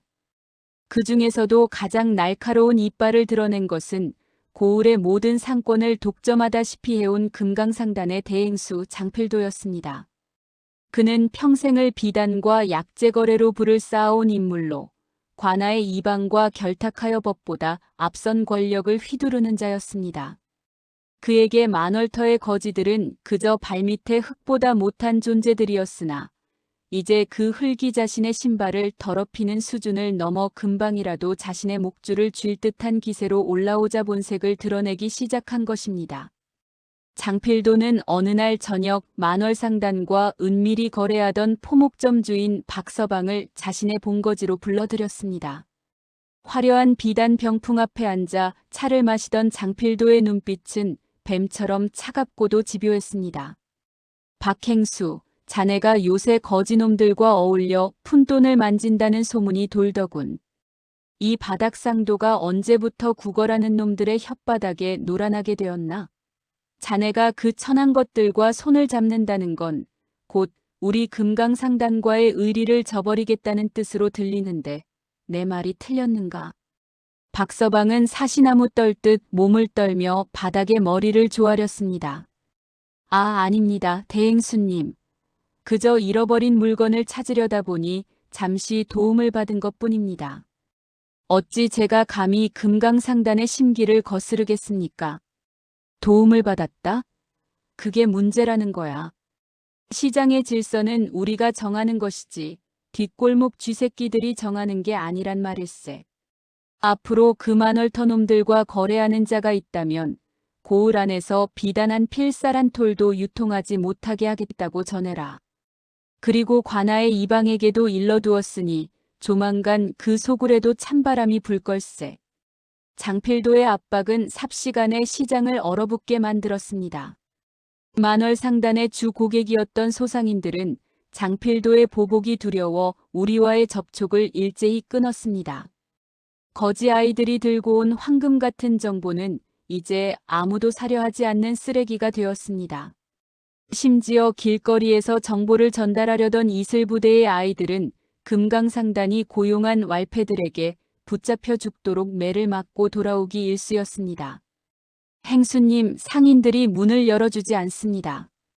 어제까지 고맙다며 떡을 쥐어주던 이들이 이제는 우리 얼굴만 봐도 역병 환자 보듯 소금을 뿌립니다. 칠복 아저씨도 시장 어귀에서 왈패들에게 가로막혀 짐을 다 빼앗기고 돌아오셨습니다. 아이의 보고를 듣는 내 가슴은 타들어가는 것 같았습니다. 이것은 단순히 돈을 못 버는 문제가 아니었습니다. 만월상단의 존립 근거인 신뢰와 유통망이 뿌리째 흔들리고 있었습니다. 장필도는 영리했습니다. 그는 우리와 직접 싸우는 대신 우리를 둘러싼 공기를 차단하여 서서히 숨통을 조여왔습니다. 관아의 주시 또한 매서워졌습니다. 고을의 이방은 포졸들을 대동하여 수시로 만월터를 들쑤셨습니다. 장부도 없는 불법 상행위를 단속한다는 명목이었지만 사실은 금강상단의 뒷돈을 받고 우리를 괴롭히는 것이 뻔했습니다. 그들은 거지들이 모아둔 쌀 가마니를 발로 차서 쏟아버리고 추위를 피하려 덮고 있던 가마니 떼기까지 불태워버렸습니다. 이게 무슨 짓입니까? 우리는 법을 어긴 적이 없습니다. 정당하게 정보를 제공하고 대가를 받은 것뿐이란 말입니다. 내가 포졸들에게 항변하자 이방은 가소롭다는 듯 내 턱을 지팡이로 치켜 올렸습니다. 법. 거지년 입에서 법이라는 말이 나오다니 세상 말세로구나. 내년이 아무리 여종 출신이라 글깨나 안다 해도 거지는 거지고 천민은 천민이다. 시장 질서를 어지럽히는 쥐새끼들은 소탕하는 게 관청의 의무지. 한 번만 더 장사질하다 걸리면 그땐 옥살이로 안 끝날 줄 알아라. 그들의 발길질이 지나간 자리에 남은 것은 다시 차가운 흙바닥과 절망뿐이었습니다. 거지들은 동요하기 시작했습니다. 쌀밥을 먹으며 꿈꾸던 짧은 행복은 사라지고 다시 예전의 비참한 굶주림이 그들의 눈앞에 어른거렸습니다. 칠복은 부들부들 떨리는 주먹을 쥐고 벽을 내리쳤습니다. 행수님, 그냥 저 금강상단 놈들의 창고에 불이라도 지를까요? 우리도 이제 힘이 있는데 이대로 당하고만 있을 순 없지 않습니까? 안 됩니다, 아저씨. 우리가 폭력을 쓰면 그들이 원하는 대로 범죄자 거짓대가 되어 완전히 소탕당할 뿐입니다. 장필도는 지금 우리가 먼저 무너지기를 기다리고 있는 겁니다. 나는 침착하려 애썼지만 손끝은 미세하게 떨리고 있었습니다. 장필도의 압박은 치밀했습니다. 그는 시장의 상인들을 협박해 우리의 판로를 막고 관할을 이용해 우리의 거처를 유린했습니다. 이것은 단순한 힘겨루기가 아니라 생존을 건 전쟁이었습니다. 밤마다 만월터의 구멍난 천장을 바라보며 나는 생각했습니다. 어떻게 해야 이 거대한 벽을 넘을 수 있을까? 내가 가진 이 보잘것없는 정보의 그물이 저 거대한 황금의 성체를 무너뜨릴 수 있을까? 외부의 압박이 거세질수록 소굴 내부의 공기도 차갑게 식어갔습니다.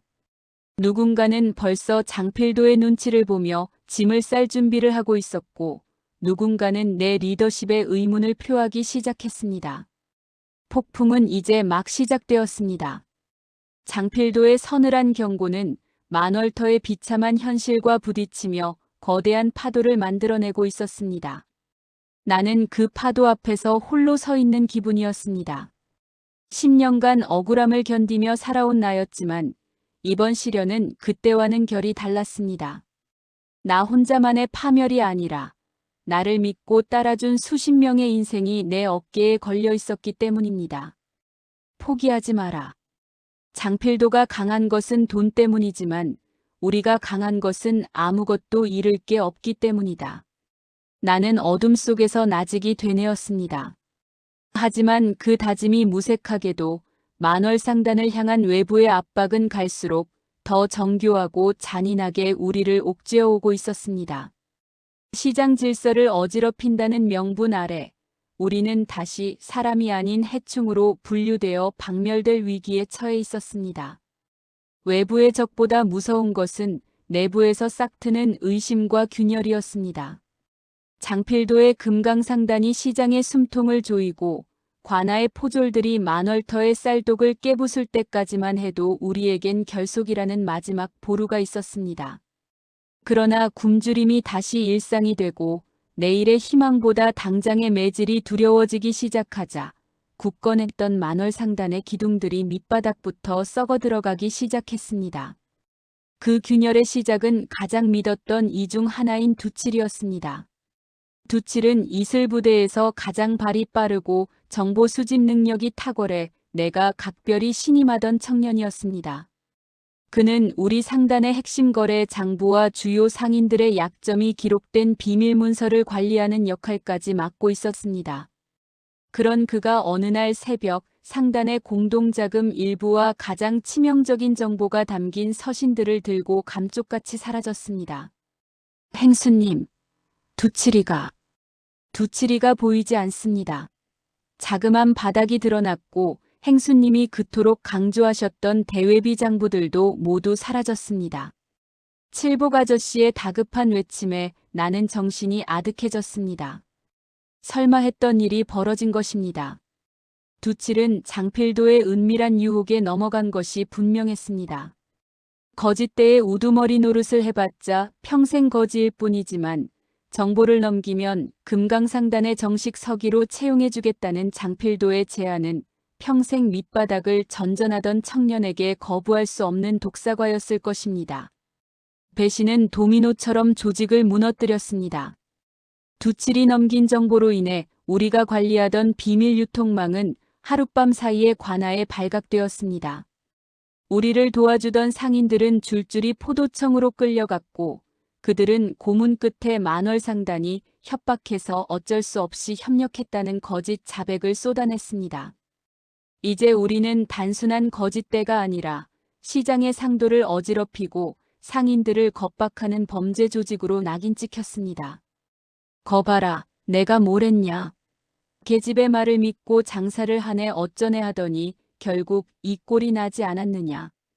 속을 안 여기저기서 원망의 목소리가 터져나왔습니다. 어제까지 나를 행수님이라 부르며 따르던 이들의 눈빛이 다시 차가운 증오와 불신으로 변했습니다. 인간의 마음은 이토록 간사했습니다. 배가 부를 때는 은인이었으나 배가 고프니 나는 그들을 사지로 몰아넣은 마녀가 되어 있었습니다. 칠복 아저씨와 몇몇 장정들이 두치를 잡아오겠다며 몽둥이를 들고 나섰지만 이미 늦은 뒤였습니다. 두칠이 넘긴 정보는 장필도의 손에서 날카로운 칼날이 되어 돌아왔습니다. 우리의 정보망은 거꾸로 우리를 감시하는 덫이 되었고 우리가 발을 딛는 곳마다 포졸들이 매복해 있었습니다. 거래는 완전히 끊겼고 소굴 안에는 서로를 의심하는 도끼 어린 공기만이 가득했습니다. 너였지? 내가 두칠이랑 같이 장필돈의 하수인 노릇한 거 아니야? 무슨 소리야? 너야말로 어제 시장통에서 금강상단 놈이랑 속닥거리는 거 다 봤어. 거지들끼리 서로 멱살을 잡고 싸우는 광경이 펼쳐졌습니다. 질서가 사라진 자리에는 다시 무질서와 폭력만이 남았습니다. 춘덕, 나는 그 난장판 한복판에 서서 피눈물을 흘렸습니다. 내가 세운 조직이, 내가 믿었던 사람들이 서로를 헐뜯으며 무너지는 모습은 비녀 도둑으로 몰려 쫓겨날 때보다 100배는 더 고통스러웠습니다. 더욱 가슴 아픈 것은 그들의 배신보다 냉소였습니다. 거지가 그렇지 뭐, 우리가 무슨 장사냐, 그냥 빌어먹는 게 팔자지라는 자조 섞인 말들이 독버섯처럼 번져나갔습니다. 두칠의 배신은 단순히 정보를 넘긴 것이 아니라 거지들이 처음으로 가졌던 할 수 있다는 희망의 뿌리를 도려낸 것이었습니다. 나는 무너져가는 소굴의 벽을 짚으며 간신히 버텼습니다. 장필도는 지금쯤 자신의 화려한 저택에서 이 소식을 듣고 비릿한 미소를 짓고 있을 것입니다.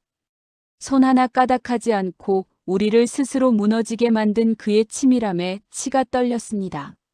내부의 신뢰가 붕괴된 조직은 외부의 공격 없이도 스스로 사멸한다는 만고의 진리를 나는 가장 처절한 방식으로 배우고 있었습니다. 돈은 사라졌고 정보는 유출되었으며 동료들은 서로를 원수처럼 대하기 시작했습니다. 칠복 아저씨조차 고개를 떨군 채 아무 말이 없었습니다. 나는 깨달았습니다. 장필도가 노린 것은 우리의 목숨이 아니라 우리의 정신이었다는 것을 말입니다. 우리를 다시 비굴하고 힘없는 거지의 자리로 되돌려 보내는 것, 그것이 그의 진정한 목적이었습니다. 어두운 만월터 구석에서 나는 홀로 장부를 끌어안았습니다. 잉크는 눈물에 번져 형체를 알아볼 수 없게 되었습니다. 내부 붕괴는 완료되었고 이제 남은 것은 관아의 최후 통첩뿐이었습니다. 내가 그토록 지키려 했던 만월상단의 꿈이 믿었던 사람의 손에 의해 산산조각이 나고 있었습니다. 폭풍이 몰아치기 전에 고요함보다 더 무서운 패배의 그림자가 우리 소굴을 완전히 덮쳐버렸습니다.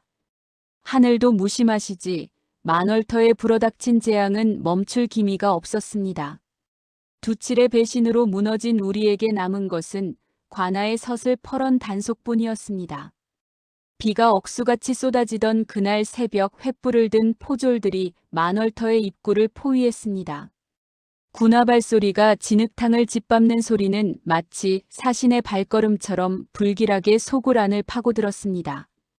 모두 엎드려라. 한 놈도 빠짐없이 포박해라.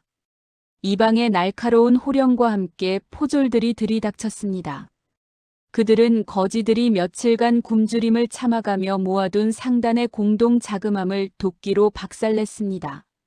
쏟아져 나온 엽전들과 은전들이 흙바닥 위로 무참히 흩어졌습니다. 그 돈은 단순한 금전이 아니었습니다. 우리 식구들이 사람답게 살아보겠다고 뼈를 깎아 모은 피와 눈물이었고, 누군가에겐 자식의 약값이자 누군가에겐 평생의 꿈이 담긴 보루였습니다. 이 돈은 정당하게 번 것입니다. 제발 멈춰 주십시오. 내가 울부짖으며 달려들었지만 돌아오는 것은 포졸의 거친 발길질이었습니다. 칠복 아저씨와 장정들이 저항하려 했으나 관청의 서슬 퍼런 칼날 앞에서는 속수무책이었습니다. 포졸들은 속을 여기저기에 불을 질렀습니다. 눅눅한 가마니들이 타오르며 내뿜는 매캐한 연기가 만월터를 가득 채웠습니다. 거지들은 비명을 지르며 사방으로 흩어졌습니다. 장필도가 보낸 왈패들은 도망치는 거지들을 쫓아가 몽둥이질을 해댔고, 그동안 우리가 쌓아온 모든 기록과 장부들은 불길 속으로 사라졌습니다. 단 몇 시즌 만에 만월 상단은 자취도 없이 사라졌습니다. 돈은 몰수당했고 소굴은 잿더미가 되었으며 동료들은 뿔뿔이 흩어졌습니다.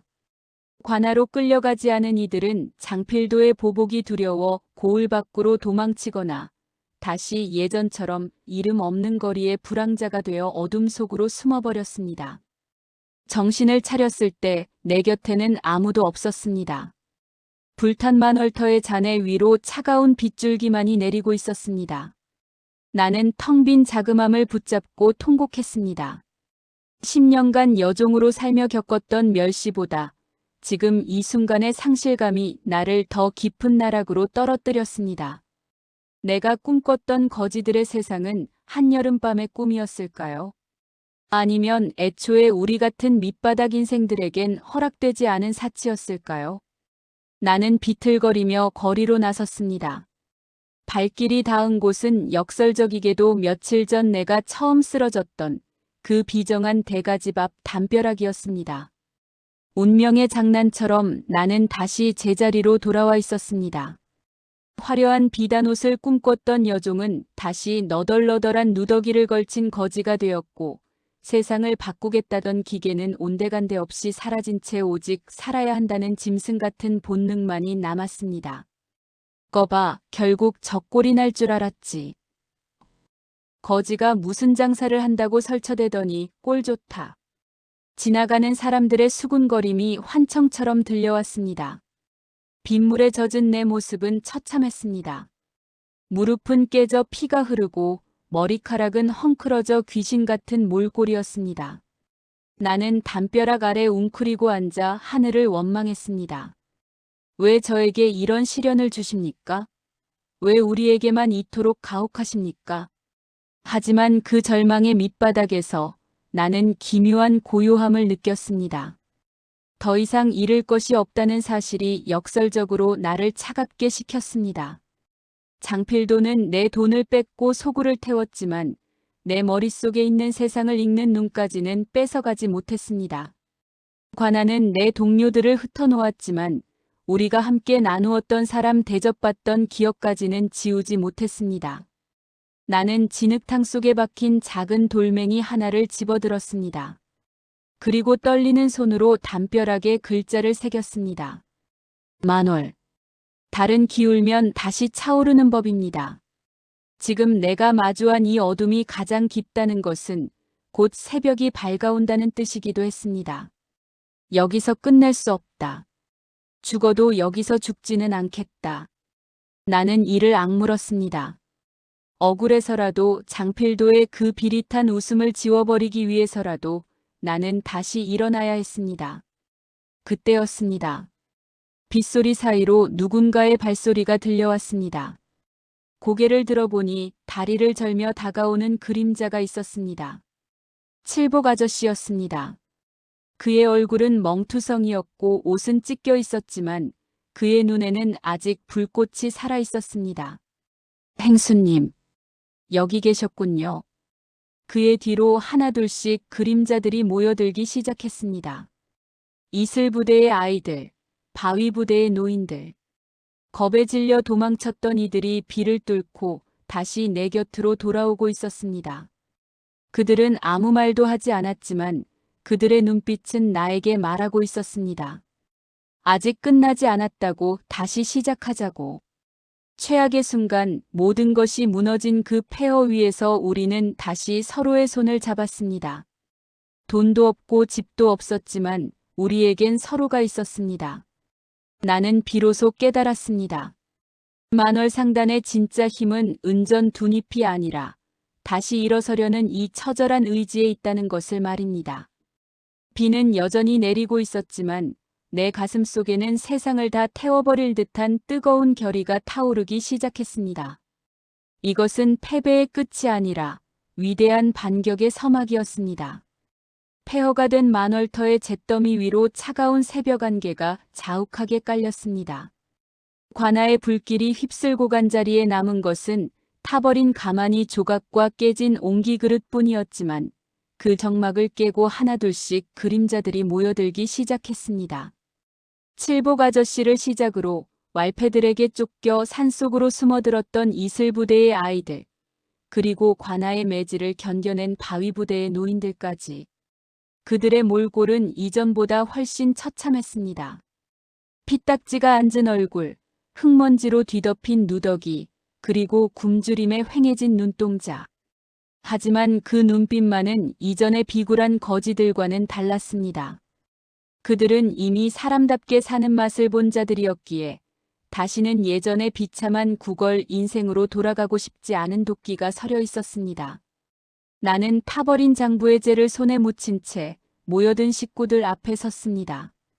목소리는 쉬어 있었지만 그 안에 담긴 결의는 그 어느 때보다 단단했습니다.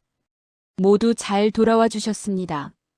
장필도는 우리가 겁을 먹고 뿔뿔이 흩어져 다시 길바닥의 쥐새끼들처럼 살기를 바라고 있을 겁니다. 우리가 여기서 포기한다면 그는 승리할 것이고 우리는 영원히 도둑년과 거짓대로 기억될 것입니다. 하지만 여러분 기억하십니까? 우리가 처음 은전 두잎을 벌었을 때의 그 떨림을, 우리가 대가집 안주인보다 당당하게 정보를 팔았던 그 순간을 말입니다. 나의 외침에 아이들이 고개를 들었습니다. 칠복 아저씨는 몽둥이 대신 부러진 석갈에 조각을 고쳐주었습니다. 나는 그들에게 이전보다 훨씬 더 엄격하고 치밀한 재건 규칙을 선포했습니다. 이제부터 만월 상단은 그림자처럼 움직일 것입니다. 겉으로는 예전처럼 비굴하게 구걸하십시오. 하지만 그 비굴한 고개 아래로 시장의 모든 돈줄을 감시하십시오. 이제 우리의 적은 단순히 배고픔이 아니라 저 거대한 금강상단과 부패한 관아입니다. 더 강한 규칙이 필요합니다. 정보를 유출하거나 대오를 이탈하는 자는 결코 용납하지 않겠습니다. 우리는 이제 상단이 아니라 세상을 뒤집을 하나의 몸이 되어야 합니다. 나는 숫덩이를 들고 바닥에 새로운 전략도를 그렸습니다. 이번에는 단순한 유통망이 아니었습니다. 장필도의 금강상단이 가진 약점, 그들이 독점하고 있는 물자의 흐름, 그리고 관아의 이방이 받아 챙긴 뇌물의 장부 위치까지. 우리가 지난 몇 달간 목숨 걸고 모았던 파편화된 정보들이 내 머릿속에서 하나의 거대한 그물로 엮이기 시작했습니다. 우리는 만월터가 아닌 고을 구석구석에 허물어져가는 사당과 버려진 창고들로 거점을 분산했습니다. 장필도의 눈을 피하기 위한 치밀한 위장이었습니다. 거지들은 낮에는 시장통에서 가장 비참한 모습으로 상인들의 발치에 엎드렸습니다. 하지만 그들의 귀는 열려 있었고 그들의 눈은 금강상단의 수레가 몇 시에 어디로 향하는지, 창고의 열쇠를 누가 쥐고 있는지 정확히 기록하고 있었습니다. 행수님 두치리가 장필도의 행랑방에서 기거하며 우리 정보를 다 불고 있습니다. 하지만 역설적이게도 그 덕분에 장필도는 우리가 완전히 와해된 줄 알고 방심하고 있습니다. 그는 내일 모레 있을 대규모 약재 거래를 준비하느라 전력을 다하고 있습니다. 이슬부대의 보고를 들으며 나는 차가운 미소를 지었습니다. 두칠의 배신은 뼈아팠으나 오히려 장필도의 눈을 가리는 안개가 되어주고 있었습니다. 그는 우리가 다시 모였다는 사실을 꿈에도 모를 것입니다. 우리는 더 깊은 지하로 파고들었고 더 치밀하게 서로를 연결했습니다. 나는 식구들에게 새로운 암호를 전파했습니다. 말 한마디, 손짓 하나에도 의미를 담았습니다. 우리는 이제 단순히 정보를 파는 장사꾼이 아니었습니다. 거대한 거인을 쓰러뜨리기 위해 급소를 노리는 사냥꾼들이었습니다. 칠복 아저씨는 장정들을 모아 은밀한 뒷길들을 다시 정비했고, 노인들은 시장 상인들 사이에 스며들어 금강상단에 대한 불만을 조용히 부채질했습니다. 사람들이 말합니다. 금강상단이 너무 독식한다고, 물가가 너무 올랐다고요. 상인들의 민심이 요동치고 있습니다. 이제 행수님의 신호만 있으면 됩니다. 재집결한 만월상단은 이전보다 훨씬 무겁고 서늘한 기운을 내뿜고 있었습니다. 우리는 잃어버린 자금함 대신 장필도를 단번에 무너뜨릴 치명적인 진실들을 모으기 시작했습니다. 나는 잿더미 위에서 다시 일어선 식구들의 얼굴을 하나하나 눈에 담았습니다.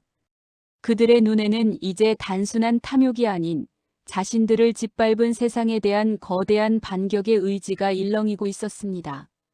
달이 차오르고 있습니다. 만월의 시간이 오면 우리는 고개를 들 것입니다. 나의 선언과 함께 거지들의 조직 제거는 완벽하게 끝이 났습니다. 우리는 세상이 우리를 잊었다고 믿을 때 가장 깊은 어둠 속에서 세상의 심장을 향해 칼끝을 겨누고 있었습니다. 이제 남은 것은 장필도의 오만함이 절정에 달할 그 순간을 기다리는 것뿐이었습니다. 세상은 곧 알게 될 것입니다. 길바닥에 버려진 돌멩이들이 모여 어떻게 거대한 성벽을 허무는지 말입니다. 마침내 결전의 날이 밝았습니다. 고을 상권의 거인 장필도의 오만함이 하늘을 찌를 듯한 시기였습니다. 그는 이번 대규모 약재 거래를 통해 인근 고을의 야권까지 손에 넣으려 획책하고 있었습니다. 만약 이 거래가 성사된다면 우리 같은 거지들은커녕 소상인들조차 그의 허락 없이는 약 한 첩 구하지 못하는 세상이 올 것이 뻔했습니다. 하지만 장필도는 몰랐습니다. 그가 승리를 자축하며 비단자락을 휘날릴 때 그 비단자락 밑에는 우리가 쳐놓은 촘촘한 거미줄이 이미 그의 발목을 감싸고 있었다는 사실을 말입니다. 시작하십시오. 오늘 이 고을의 주인이 누구인지 세상에 보여줄 것입니다. 나의 지엄한 명령과 함께 만월상단의 반격이 시작되었습니다. 우리의 전략은 단순하지만 치명적이었습니다. 정보의 차단과 진실의 폭로. 우리는 장필도가 거래하기로 한 평양상단과의 연락망을 완전히 장악했습니다. 이슬부대의 아이들은 장필도가 보낸 전령들을 중간에서 가로챘고 대신 우리가 위조한 서신을 전달했습니다. 평양 상인들에게 전해라. 금강상단의 창고에는 약재 대신 썩은 지푸라기만 가득하며 장필도는 이미 관아의 조사를 받고 있어 잔금을 치를 능력이 없다고 말이다. 동시에 바위부대의 노인들은 저작거리에 은밀한 소문을 퍼뜨렸습니다. 금강상단이 그동안 유통했던 약재들 중 일부가 가짜이며 그 배후에는 관아 이방의 뇌물 비리가 얽혀 있다는 구체적인 증거들을 시장 사람들의 귀에 속삭였습니다. 거지들이 구걸하며 던지는 한마디는 처음엔 가벼운 소문이었으나 수백 명의 입을 거치며 거대한 진실의 파도가 되어 장필도의 성체를 때리기 시작했습니다. 결정적인 한 방은 칠복 아저씨와 장정들이 맡았습니다. 우리는 장필도가 약재를 보관해둔 비밀 창고의 위치를 이미 파악하고 있었습니다. 하지만 우리는 불을 지르거나 물건을 훔치지 않았습니다.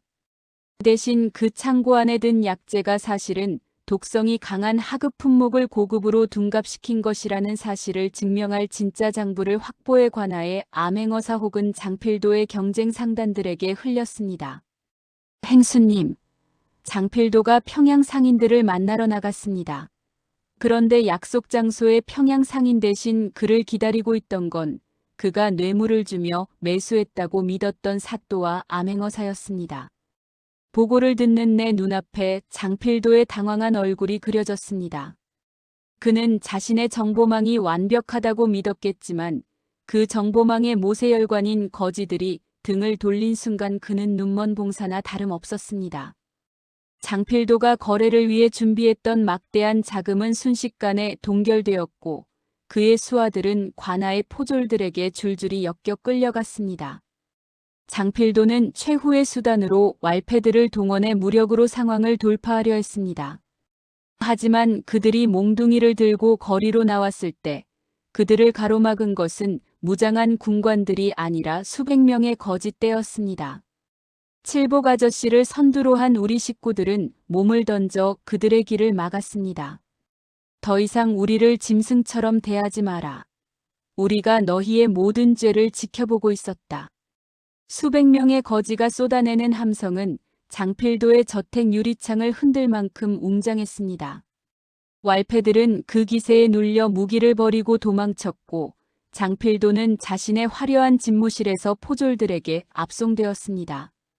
그가 끌려갈 때 그를 바라보던 사람들은 침을 뱉으며 환호했습니다. 우리는 단순히 그를 무너뜨린 것이 아니었습니다. 그가 독점하던 유통망을 갈기갈기 찢어놓았습니다. 장필도가 숨겨두었던 약재와 식량들은 만월상단의 중개로 고통받던 소상인들에게 공정하게 흘러갔습니다. 고을의 물가는 안정되었고 억눌려 있던 장터는 다시 활기를 되찾았습니다. 반격은 완벽했습니다. 우리는 단 한 방울의 피도 흘리지 않고 비록 매질은 당했을지언정 오직 우리가 가진 정보의 힘으로 거대한 악의 축을 뽑아냈습니다. 장필도가 쓰러진 그 자리에 사람들은 더 이상 더러운 거지가 아닌 세상을 구한 의로운 상인들이 서 있음을 보았습니다. 나는 무너진 금강상단의 간판을 바라보며 깊은 숨을 내쉬었습니다. 이제 세상은 뒤집혔습니다. 돈과 권력으로 사람을 짓밟던 자들은 나락으로 떨어졌고 길바닥에서 멸시받던 이들이 그들의 죄를 심판했습니다. 반격은 끝났습니다. 하지만 이것은 끝이 아니라 우리가 꿈꾸던 진짜 사람의 세상으로 가는 문이 열린 것에 불과했습니다. 나는 다시 일어선 식구들의 손을 잡았습니다. 그들의 손은 여전히 거칠고 더러웠지만 그 손에 쥔 진실의 무게만큼은 그 어떤 보석보다 찬란하게 빛나고 있었습니다. 장필도가 압송되고 금강상단의 간판이 내려가던 날 고을의 공기는 평소와 달랐습니다. 늘 무겁게 짓누르던 억압의 안개가 걷히고 그 자리엔 생소하지만 따스한 희망의 온기가 감돌았습니다. 사람들은 이제 만월터의 거지들을 볼 때 코를 막거나 발길질을 하지 않았습니다. 대신 그들의 눈에는 경외심과 미안함, 그리고 묘한 기대감이 서려 있었습니다. 우리는 더 이상 버려진 쥐새끼들이 아니라 거대한 불의를 무너뜨린 만월상단의 당당한 일원이었습니다. 나는 장필도의 몰락으로 얻은 막대한 보상금과 그동안 축적한 공동자금을 만월터 식구들 앞에 내놓았습니다. 하지만 그것은 단순히 나누어 갖기 위한 돈이 아니었습니다. 여러분, 이제 우리는 다시는 누더기를 걸치고 남의 집 문전에서 밥을 빌지 않을 것입니다. 하지만 이 돈으로 비단옷을 해입고 배를 채우는 데 그쳐서도 안 됩니다. 우리는 우리처럼 갈 곳 없는 이들을 위한 보금자리를 만들고 정당한 노동으로 땀 흘려 일하는 진짜 상인의 길을 갈 것입니다. 나의 선언에 따라 만월터는 거대한 공사 현장으로 변했습니다. 악취나던 가만이 소굴을 허물고 그 자리에 정갈한 기와집과 넓은 마당을 가진 만월관을 세웠습니다. 이곳은 배고픈 이들에게는 따뜻한 밥 한 끼를, 길 잃은 이들에게는 새로운 삶의 기술을 가르치는 배움터이자 일터가 되었습니다. 칠복 아저씨는 더 이상 몽둥이를 든 왈패가 아니라 고을에서 가장 정직하고 빠른 물류를 담당하는 바람 행수가 되어 수십 명의 젊은이를 이끌었습니다. 아이들은 더 이상 도둑질을 배우지 않았습니다. 그들은 이슬부대에서 익힌 예리한 관찰력을 바탕으로 장부 보는 법과 세상을 읽는 법을 배웠습니다. 시장 상인들은 이제 만월상단의 낙인이 찍힌 물건이라면 묻지도 따지지도 않고 받아주었습니다. 그것은 우리가 목숨 걸고 지켜온 정직과 정보의 정확성이 만들어낸 최고의 자산이었습니다. 어느 볕 좋은 오후, 나는 만월관의 높은 정자에 앉아 활기차게 돌아가는 시장통을 내려다보았습니다. 그때 저 멀리서 초라한 행색의 한 사내가 머리를 조아리며 다가왔습니다. 배신자 두칠이었습니다. 장필도가 망하자 갈 곳을 잃고 거리를 전전하다 결국 이곳까지 흘러들어온 모양이었습니다. 식구들은 분노하며 그를 쫓아내려 했지만 나는 손을 들어 그들을 만류했습니다. 두칠아, 고개를 들어라. 우리 상단의 문은 누구에게나 열려 있다. 하지만 예전처럼 요행을 바라거나 동료를 파라벨을 채우려 한다면 내 자리는 없다. 처음부터 다시 시작할 용기가 있다면 빗자루를 들어라. 마당부터 쓰는 것이 내가 속죄할 유일한 길이다. 두칠은 바닥에 엎드려 통곡했습니다. 그것은 배신에 대한 후회이자 그럼에도 자신을 받아준 품에 대한 감사의 눈물이었습니다. 나는 그 모습을 보며 깨달았습니다. 진정한 성공은 적을 죽이는 것이 아니라 적조차 부끄러움을 느끼고 사람답게 살고 싶게 만드는 덕에 있다는 것을 말입니다. 세월이 흘러 나는 이제 나이가 지긋한 대행수가 되었습니다. 사람들은 나를 거리의 꽃, 거지들의 어머니라 부르며 우러러보았습니다. 하지만 나는 여전히 소중히 간직하고 있는 물건이 하나 있습니다. 10년 전 양반가에서 쫓겨날 때 가슴에 품었던 그 낡은 머리끈과 만월터에서 처음 벌었던 빗발엔 은전 두잎입니다. 그 물건들은 나에게 끊임없이 속삭입니다. 인생의 가장 어두운 밤에도 달은 여전히 차오르고 있다는 사실을. 그리고 가장 낮은 곳에 있는 사람이라 할지라도 서로의 손을 잡고 진실을 향해 나아간다면 세상을 뒤집을 수 있다는 사실을 말입니다. 이제 만월 상단은 나라 전체에서 손꼽히는 거대 상단이 되었습니다. 하지만 우리는 여전히 고을 입구에 배고픈 나그네를 위한 밥솥을 걸어두고 억울한 일을 당한 이들의 목소리에 귀를 기울입니다. 거지가 상인이 되고 상인이 다시 세상의 빛이 된 이 기적 같은 야담은 오늘도 저작거리에서 쉼없이 들려오고 있습니다. 나는 지는 노을을 바라보며 나직이 읊조렸습니다. 하늘은 푸르고 땅은 넓구나.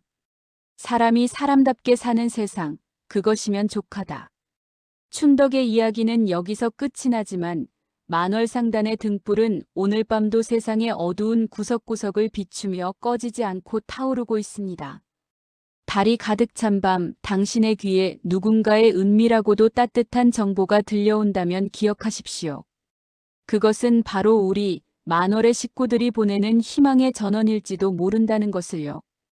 귀한 시간 내어 지금까지 시청해주신 여러분께 감사드립니다. 억울한 누명과 처절한 굶주림은 그녀의 영혼을 깎아냈지만 그 상처 사이로 세상을 읽는 새로운 눈이 뜨였습니다. 바닥을 치고 올라온 이들의 반격은 그 어떤 칼날보다 날카로웠습니다. 인생의 가장 어두운 밤에도 달은 여전히 차오르고 있습니다. 돈보다 귀한 것은 정보였고 정보보다 강한 것은 사람의 마음입니다. 사람이 사람답게 대접받는 세상, 그 당연한 꿈을 향한 위대한 여정의 기록을 마칩니다. 구독과 좋아요 부탁드려요. 감사합니다.